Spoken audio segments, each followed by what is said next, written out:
I'm brewing one of my favourite styles, English IPA, short and shoddy style, 30-minute mash, 30-minute boil, which should have been fine, but this didn't go quite to plan, which makes it all the more unfortunate that I presented this beer to goddamn brewing professionals and asked for their evaluation. And they gave me that. I did think that it was a little maltier than maybe what it should have been. It was kind of chocolatey, cocoa-y. It just seemed to be a lot more fruitier. Some odd stuff going on in the back end. I'm Martin Keane, and this is a Brülosophy show. So it's just coming up to 3 o'clock. At 5 o'clock, I've got to take my son to a soccer game. Can I get through a full brew day in under 2 hours? Now, on some short and shoddy brew days, the brewer will do some preparation ahead of time, like collect the water the night before, or measure out and mill the grains the night before. I have done zero prep, nothing. I've got my brew system here and a recipe. That is it.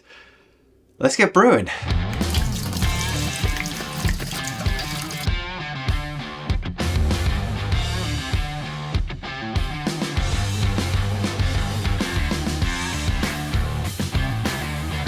Aha! And I've got everything ready just before the water is heated up. Now this is a 240 volt system, so it does work pretty quickly, and I have about 7 gallons of water in here. It's kind of perfect, ready for mashing. And mash. Now this will be a 30-minute short and shoddy mash, which means I'm expecting a little bit lower gravity reading than I would get if I was mashing for an hour, but maybe not that much lower. That'll be interesting to see. Most of the conversion does happen pretty early on in the mash. I don't think I've actually tried putting the grains in the basket and then the basket in the water first. First time for everything. Now this started well enough. I was on firm ground with my malt bill. I used 88% Maris Otter, 8% Crystal 45 and 4% Caramel 80. That should give me a somewhat nutty, biscuity base, perfect to show off the English hops. And speaking of hops, the key to making a good English IPA is to get the balance right between the sweetness of the malt and then the bitterness of the hops. And for the hops, I'm going with primarily English hops. And to start with, I'm using Target. This is a nice clean high alpha acid hop. And I'm going to put this in for 30 minutes. Right now, okay, 30 minutes. This will give me around sort of 30-31 IBUs. That's where most of the bitterness will come. Now for flavour and aroma hops, I'm going with a combination that I love, which is East Kent Golding and Fuggle. EKG and Fuggle go so well together. EKG gives you those earthy aromas, but also a little bit of floral aroma as well. And then a Fuggle, a little bit more on the earthy side, woody side. I think they work really well together. So at 10 minutes is when I will add in Fuggle and East Kent Golding. Then at the end of the boil, 0 minutes, I'll add some more Fuggle, and then in the dry hop, I'm going to add East Kent Golding. All right, 30 minutes. After adding in those hops to a quick 30-minute boil, it was time to cool things down. Time's up. That's the 30 minutes.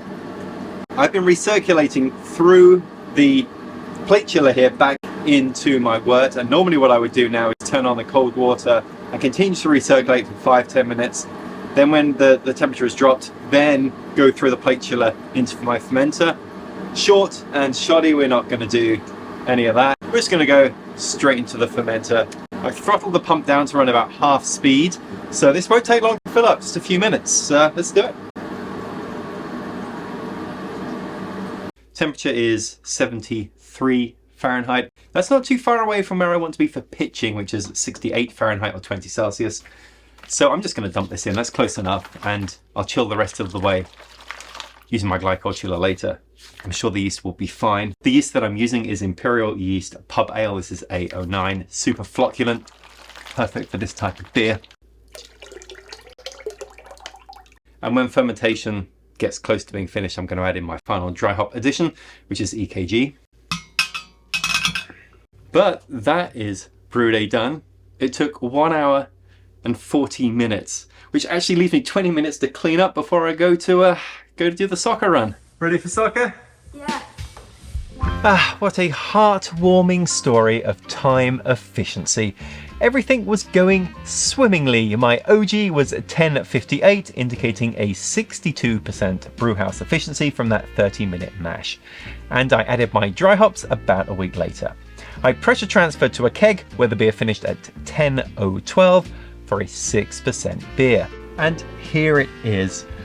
But I'm telling you, there's something just not right here. I mean, it looks a little dark, but then there's caramel 80 in here, so that kind of makes a bit of sense. It doesn't look like oxidized or anything like that. Well, the aroma, it's just, I have a hard time describing it, but it's not the malty aroma that I would expect, or anything from the hops. More kind of chemically. And then for the taste, there's a bit of the malt profile there, but again, it's just that kind of chemical aftertaste to it, just not very pleasant. Now, I bought this beer to Ancillary Fermentation, where it was evaluated by various folks from the professional brewing industry here in Raleigh, North Carolina. At this point, I'd already tried the beer, and I knew it wasn't that good, but here at Brülosophy, we're dedicated to the scientific method. So much so that we'll even swallow our pride and some questionable beer in pursuit of data collection. The English IPA I felt like fit pretty well within the style guidelines. I did think that it was a little maltier than maybe what it should have been. There wasn't a lot of hop character. Didn't really seem like it.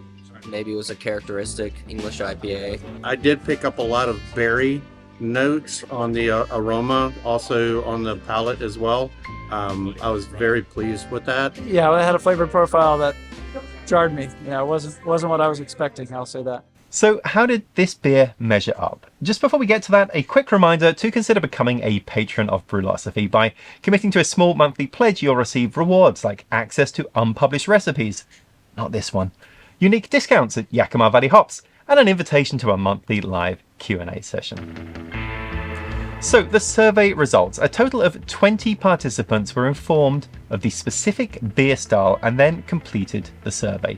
Tasters first reported on how hoppy, malty and dry they perceived the beer to be on a 0 to 5 scale, where a rating of 0 indicated not at all and 5 indicated extremely. So moderately malty, dry and a bit hoppy.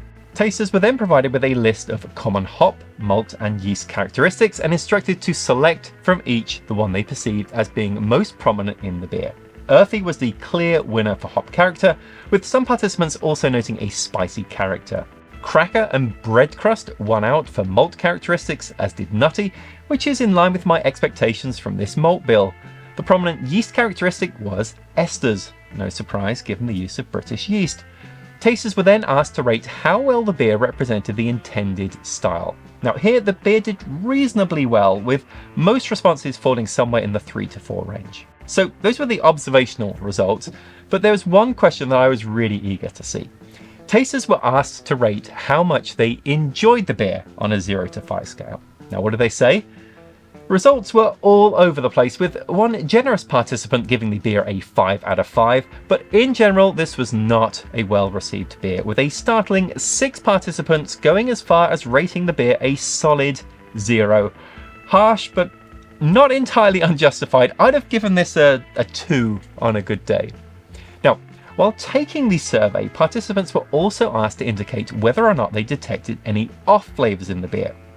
Now, while we've clearly established that I don't much care for this beer, and many participants didn't either, I'm struggling to pinpoint exactly what's wrong with it and therefore what the possible cause may be. And this is where I hoped for a consensus of what the off flavour was. What did the results say?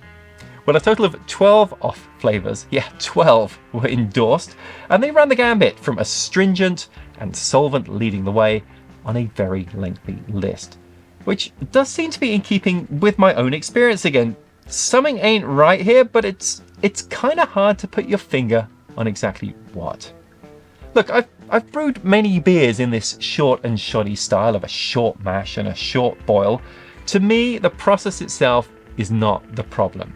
I hit all my numbers, nothing out of the ordinary happened from grain to glass, so to end up with the beer like this, it was a bit of a shock.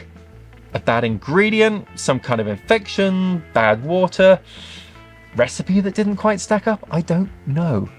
but I do feel confident in at least saying this. My next English IPA will be an improvement on this one. I'll be back next week, and until then, think beer. Good, tasty beer. Not this one.